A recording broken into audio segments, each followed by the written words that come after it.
staðfestist hér með að Rótary klúbburinn Reykjavík Breiðholt hefur ákveðið að styrkja starf Gerðubergkórsins í Breiðholti 100.000 krónur. Eitt af þessum góðu málefnum sem við teljum að sé mjög við hæfi að klúbburinn styrki, og það starf þessa kórs.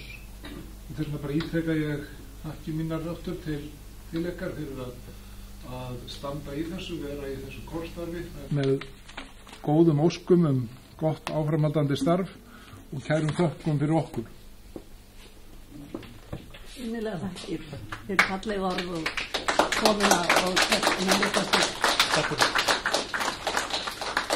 Ég vil fyrir hönd kórfélaga færa ykkur alúðar þakkir fyrir þetta rausnarlega framlag til kórsins. Félagar í Rótary Breiðholti hafa árabil sýnt okkur velvild með þessum hætti og verið okkar stoð og stytta, og styrkur ykkar okkur mikils virði og kemur að góðum notum í starfinu. Húrra! Húrra! Húrra!